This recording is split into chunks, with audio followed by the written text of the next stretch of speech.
It does not look like we are going skiing. In fact, we are going skiing.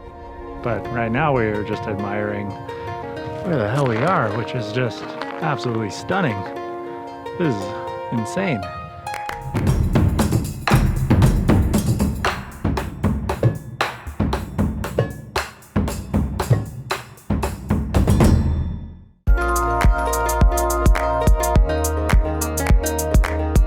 So we have just arrived over this gorgeous desert. We're high above Moab at the base of Mount Tukuhnikivatz. I probably did not pronounce that correctly.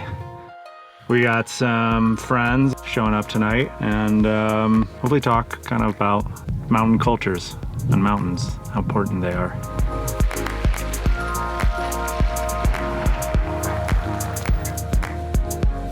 How's it going? Good to see you, Len. How are you? Good, man. How are you? Yeah, great. Stoked you made it. Yeah. I'm glad you made it, man. Yeah, Yeah, awesome. I appreciate it. What's your name, brother? Bjarne. Bjarne. Connor. Connie. Yeah. Conry. Conry? Connor. Connie. Connor. Yeah. Gotcha. I actually grew up right about a couple hours south of here and come up here quite a lot, but I've actually never spent any time on this mountain, so it's gonna be a first for me, which is gonna be awesome. I'm sure one of my ancestors at some point came up here. I don't know if they shredded it, but I'll be that ancestor that does. I definitely know my ancestors weren't up here. I don't think mine were either. Yeah, no, I don't think so either.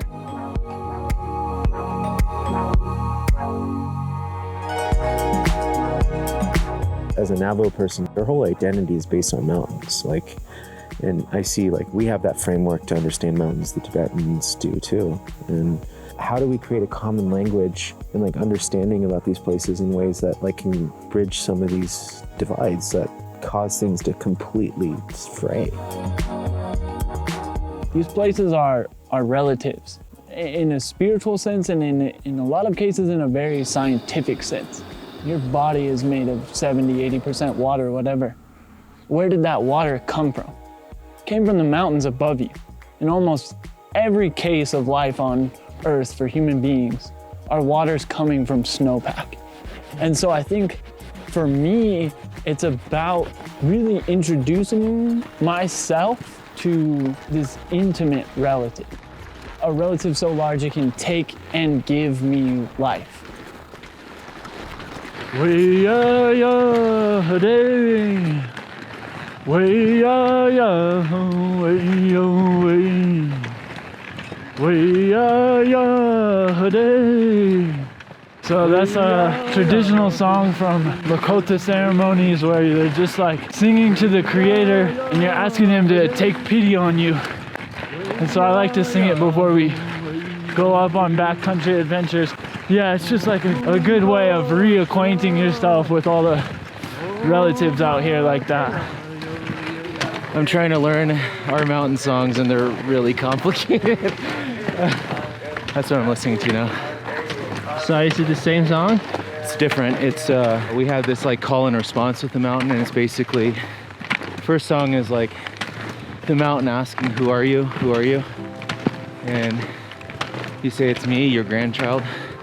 I'm here to return to you. I think more than anything, it's just my way of pulling a permit. And also just trying to stay humble in these places too. How's it going, team? Good, man. Good. I think we'll gain that ridge and then just boot up to the top. Considering there's people ahead of us, there's gonna be a boot pack in. Hey! The alliance between indigenous people and the outdoor industry is crucial, but I think the way that we see that is a little bit illusory. Because in actuality, this is where you live. It's not just where you play. We can stand up and get behind bears' ears because, white people want to climb there and there's also all this history behind it. And that's cool, but I think it's a doorway to seeing past the illusion that the outdoors are for playing, when the reality is we live on planet Earth. And if we don't collectively buy into that in a larger sense, we've got a much larger issue to talk about than land rights, conservation, and outdoor sports. It's a lot bigger than that. That's the door that really has to be open through this time period where we're coming together around these spaces. If you are impacted to the point that you identify with how Native cultures relate to places, then begin to relate to places the same way. Treat those places as your relative. And I think it begins with like seeing how in the same way that our story in this place was long, see how your story in this place can be long. If you say you value skiing, don't tell me. I think that's the biggest thing that can be done is to do something. Make that more than a conversation piece. Make that something that you would, as long as you would wait in line for a chairlift or through the traffic to get to powder, put that level of effort, put that level of patience into caring for a place, and you'll get something back from it, and the people after you will get something back from it. Oh, this is spectacular.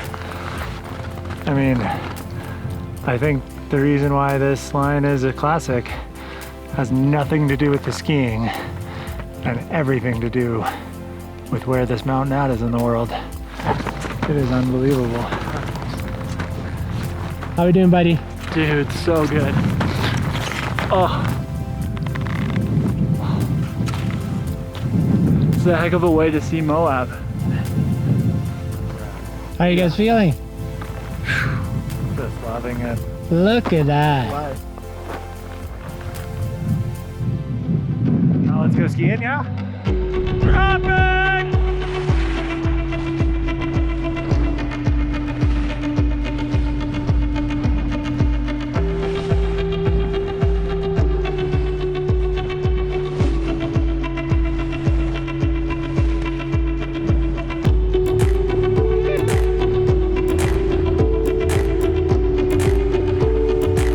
We've learned a lot in the last 14, but I gotta say the skin track conversation I've learned today was almost most than all of the others combined. So great to have a line that's not either long, suffering, or terrifying. Just like a nice backcountry tour with beautiful views. It's quite pleasant.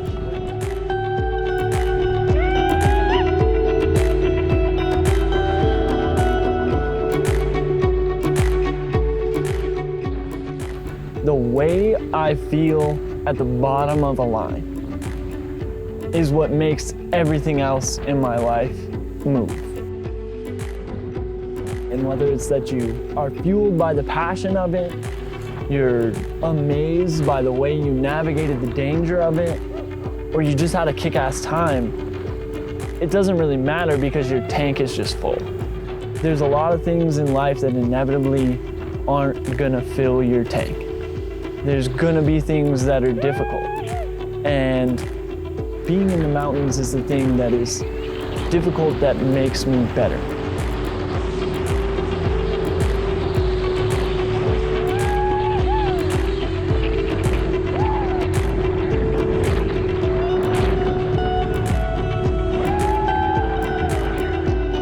Yeah!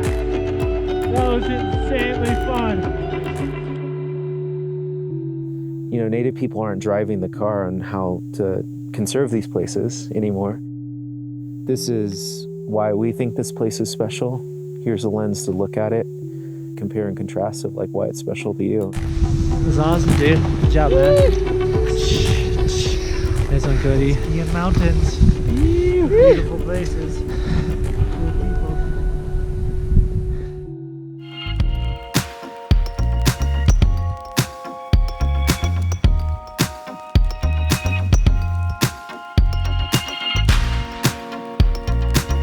The mountains are who I am and my identity. And I don't think I fully realized that until I started like spending time in the mountains, skiing and doing other stuff. It was like, okay, this is who I am, this is what I enjoy, and I just want to make sure that my kids and everyone after me can like experience that too, because yeah, it's fucking awesome.